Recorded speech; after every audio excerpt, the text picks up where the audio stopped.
Welcome back to LEGO BattleBots Season 4. Kicking off Episode 4, we have Titan taking on Gingerbread. The last time we saw Titan made the Battle of the Builders quarterfinals before stopped by, I believe, Bonk. As for Gingerbread, last time we saw that bot, it made the round of 16 in Season 3, where it was destroyed by Riptide. Now taking these bots on, it's going to come down to ground game, as a lot of fights tend to do. Titan's powerful weapon will be able to rip off Gingerbread's wedges should they get underneath, but if Gingerbread gets underneath, then that would be some serious problems for Titan. So let's go down to the arena to see how this fight goes.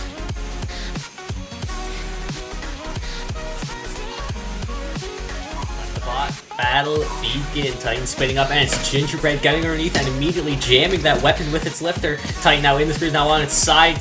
Gingerbread taking control early. Can they do anything significant with this? Oh! Titan is on its face. This fight could be over already. The countdown is on and Gingerbread backs off. Wow, that was a surprisingly quick fight. Normally Titan is pretty awkward to maneuver like that, just how big it is, but Gingerbread was able to control them very well right from the onset, and was able to quickly get them on their face, where it resulted in a very fast and impressive knockout victory. We have Wheelie Bro taking on Inverse, two bots from Battle of the Builders that made it to top 16. Wheelie Bro, a big vertical spinner with a tire as its main method of attack, instead of trying to do damage with like big, like plastic, hitting hard with plastic. It's just deciding to throw bots with that tire. Meanwhile, Inverse a bit more classical in the weapon design. It's a 3D printed big disc, but Wheelie Bro has the more classic chassis, while Inverse has those rotating legs with the wheels on the end. Wheelie Bro did also receive an upgrade in the form of a wedge for this season, so it should have a lot better ground game, which is really what Inverse lacks a lot of. So it's going to be interesting to see how these two bots interact, two very powerful spinners colliding, so let's go down to the arena.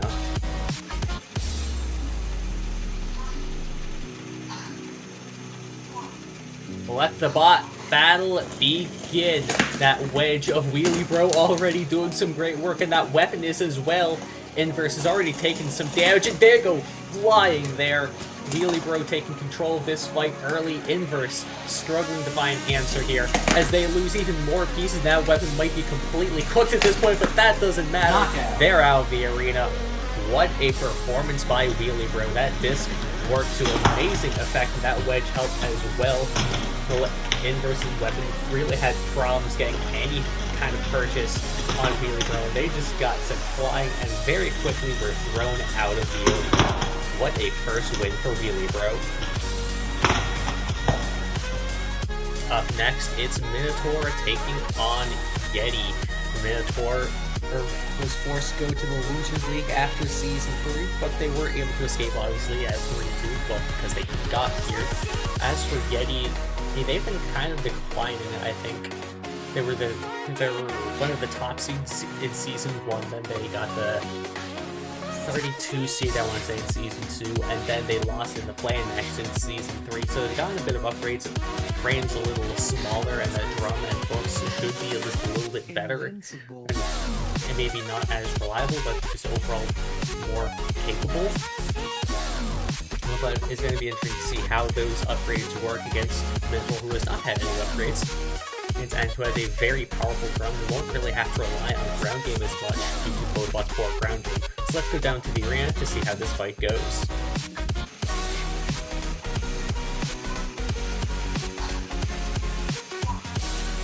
Let the bot battle begin. Both bots spam their drums, and Yeti overturns Minotaur to start the fight, but Minotaur is perfectly okay with that. It can drive and courage, but it takes another shot from Yeti and spits out some of its weapon supports. Then it gets flipped over again, taking some there. Oh!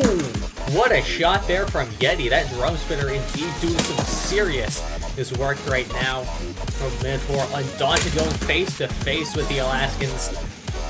Neither team backing down, and Yeti's forks are gone, and there goes an entire piece of armor off Minotaur. That's the entire side rail. I think that's the right side rail. Minotaur's drum now dragging on the ground, and really going to be unable to do anything as Yeti continues the offensive, and there goes the other side rail. Minotaur is falling apart right now. Those forks didn't last too long, but they lasted long enough for Yeti to get the damage it really wanted in. Minotaur gets a semblance of control right there, but immediately he turned around, and that is gonna be it. Serious damage done by Yeti in its first fight, and that is a great sign as the season will continue. 4, 3, 2, 1, knockout. The forks did not last super long, but they worked very well against this opponent. Got underneath Minotaur, and they were able to send them flying. I don't think we've seen Yeti have this kind of weapon power, at least maybe it's huge, but I'm not too sure. And the forks did come off, but the side rails and the armor that helped support the weapon came off, and eventually so did the whole drum, knocking Minotaur out. Next up, it's a battle of the flippers as Snowfall takes on Thunderbolt. Snowfall and Thunderbolt both went to the Desperado of Season 3, but whereas Snowfall came out that victorious and immediately died to Copperhead in round 32, Thunderbolt lost in the first round to Fossilized, who wasn't really even supposed to be in Season 3, at least wasn't from the start. So yeah, Thunderbolt had a much rougher time, but was able to get out of the Losers League at 4-1, a very impressive record. Alright, here we go. Another ground game fight, whoopie-dang-doo. Oh, yeah, whoever gets underneath is probably gonna win this fight. Thunderbolt obviously has the much more powerful weapon, probably the most powerful flipper in the game right now. But Snowfall is certainly... he has a very powerful flipper of its own, so let's see how these flippers collide down the arena.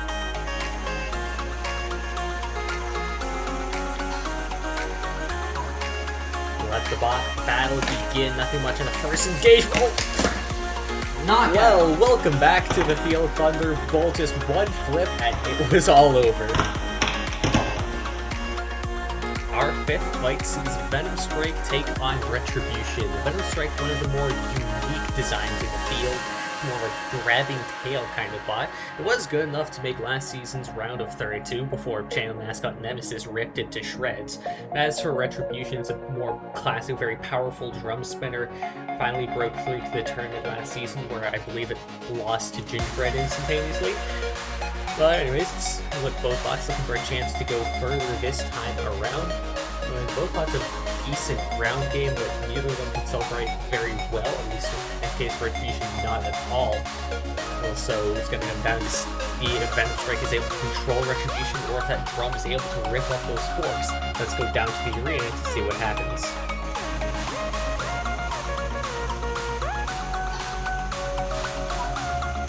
Let the bot battle begin. Ground game going to be vital as Venom Strike, who's getting underneath, going to try and grab Retribution with that tail as that runs things down. But they're kind of got it wrapped, but they really don't. Now they release. Now they get underneath Retribution again, trying to put them into screws. They are successful with that. Now Retribution is on its side. It cannot get down.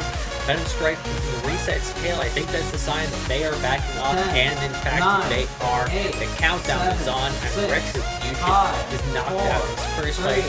Incredibly quick win for Venom Strike and a good start to their season. Those forks just got underneath Retribution's wedge very easily. All they need to do was get Retribution into screws once, and since Retribution cannot celebrate, once they got put on their side, that was game over for the drum spinner. Moving on to fight number 6, it's Apex taking on Standalone.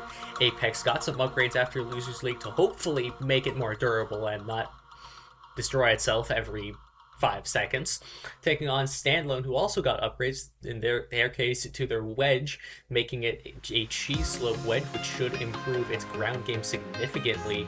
Last time we saw them, they were in Battle of the Builders, where they lost in the top 16 in a rematch to Nemesis. So yeah, they didn't have a great first match, and they were also in Losers League, and of course, they did survive that as well. I think they also went 3-2 there. They have 21 fights, which is a lot, considering this is a bot that's never made a deep run of the tournament, but they are looking to start here. Whose upgrades will prove better? Let's find out down the arena.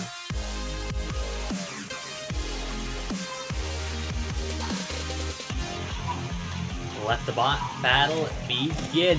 Oh, what a shot by Apex to start this fight. Standalone is hurt. It's lost the tread, and it is struggling to move. It's a sitting duck. Apex is going on the attack. Oh my.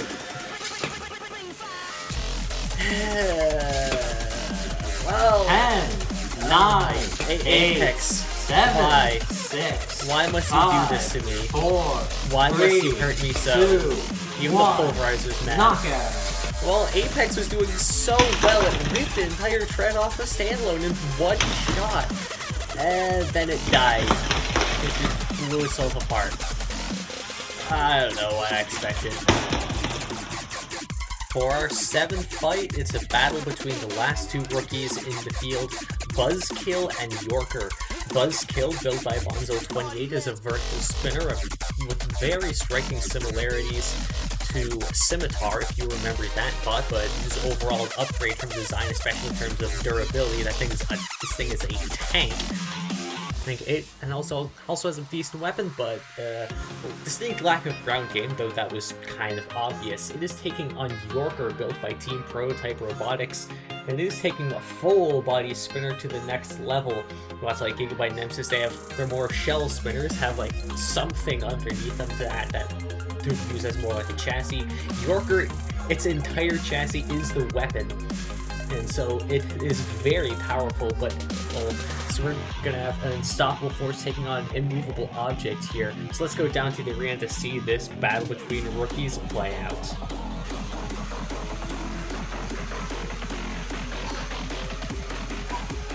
Let the bot battle begin. Yorker spinning up that weapon already has Buzzkill flipped. Buzzkill using the screws to self-right, though that's slightly awkward for them.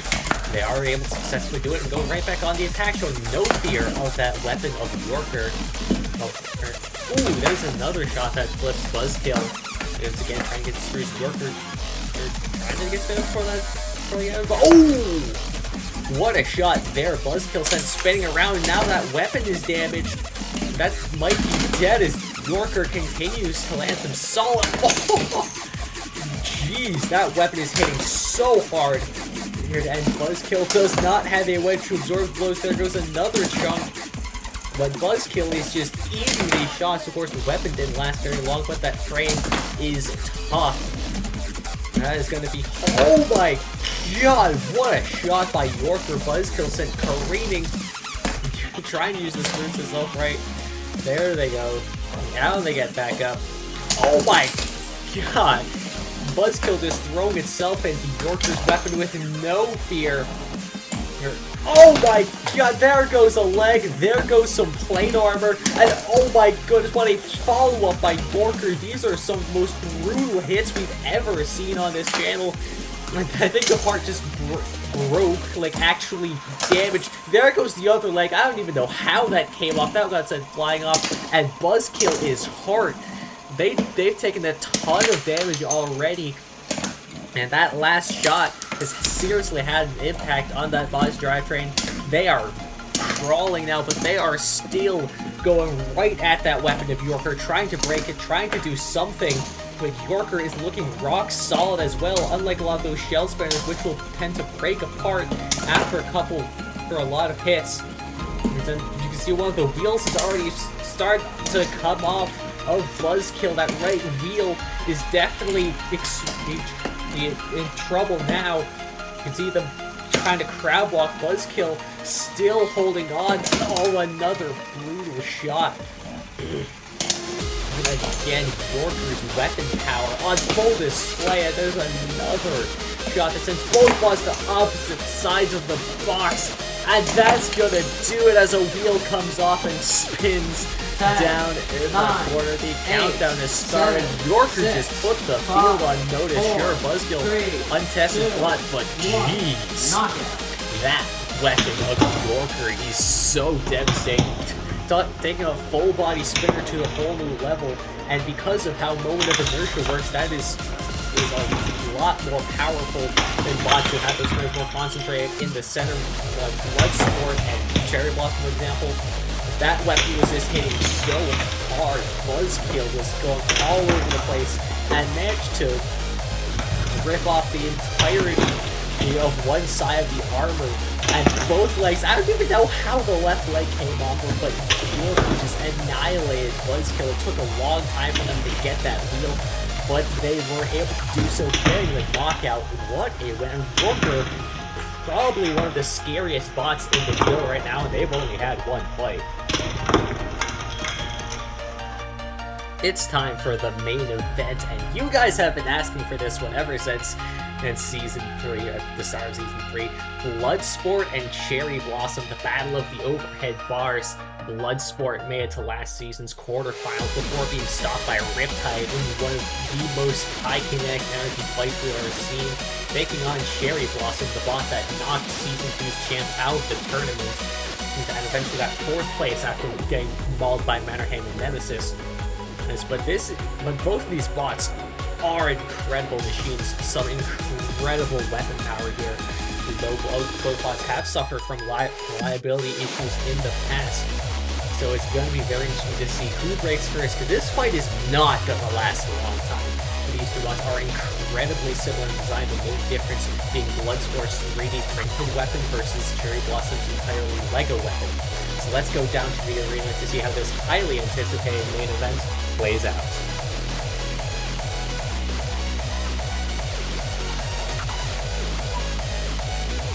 Let the main event begin. Two very powerful spinners. The first shot seems to... Oh my god, 10, it's over already. 9, Cherry 8, Blossom, 7, clearly 6, the tougher spot here as Bloodsport just dying. 2, 1, well, you can really see on that first shot there, it's already over. Bloodsport's frame was heavily cracked already, and the second shot was all Cherry Blossom needed to finish the job.